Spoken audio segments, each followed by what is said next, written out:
ലഹരിക്കും അക്രമത്തിനുമെതിരെ 24 chief editor R Sreekandan Nair നയിച്ച കേരള യാത്രയെ ഹൃദയത്തോട് ചേർത്ത് പാലക്കാട് 2 ദിവസം നീണ്ടുനിന്ന ജില്ലാ പര്യടനത്തിന്റെ ഭാഗമായത് 100 കണക്കിന് ആളുകൾ.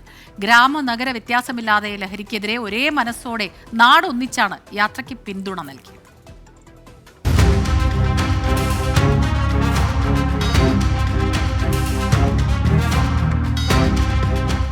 വടക്കഞ്ചേരി ചെറുപുഷ്പം സ്കൂൾ പരിസരത്ത് നിന്നാണ് പാലക്കാട് ജില്ലാ പര്യടനം ആരംഭിച്ചത്. അധ്യാപകരും വിദ്യാർത്ഥികളും അടക്കം 100 കണക്കിന് ആളുകൾ പിന്തുണയുമായി എത്തി.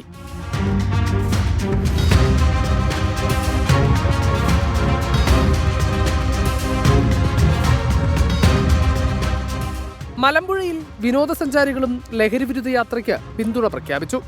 KSRTC ബസ് സ്റ്റാൻഡിന് സമീപം ടോപ്പ് ഇൻ ടൗൺ ഗാർഡനിൽ ആദ്യ ദിവസത്തെ പര്യടനത്തിന് സമാപനം.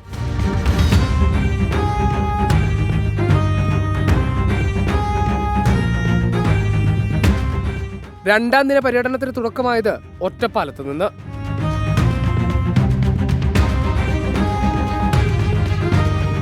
ഈ യാത്ര ഭാഗമായിട്ട് സർക്കാരിലേക്ക് കുട്ടികളുടെ ഈ പാഠ്യപദ്ധതിയിൽ 1ാം ക്ലാസ് മുതൽക്ക് ഈ വിഷയം ഉൾപ്പെടുത്തണം, എന്നാലാണ് നമുക്ക് കുട്ടികളെ ഇതിൽ മോചിപ്പിക്കാൻ കഴിയുള്ളൂ. അങ്ങനെ നിർദ്ദേശം സർക്കാരിന് മുമ്പിൽ വെക്കണം എന്നുള്ള. തീർച്ചയായിട്ടും നമ്മൾ ഒരു റിപ്പോർട്ട് കൊടുക്കുന്നുണ്ട്.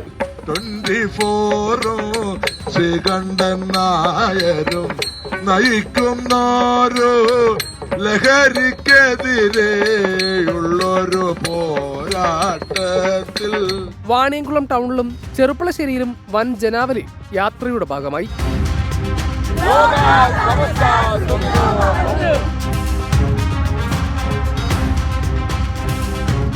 ലഹരിവിരുദ്ധ യാത്രയ്ക്ക് ഉപാധികളില്ലാത്ത പിന്തുണ നൽകിയാണ് യാത്ര അടുത്ത ജില്ലയിലേക്ക് പ്രവേശിച്ചത്.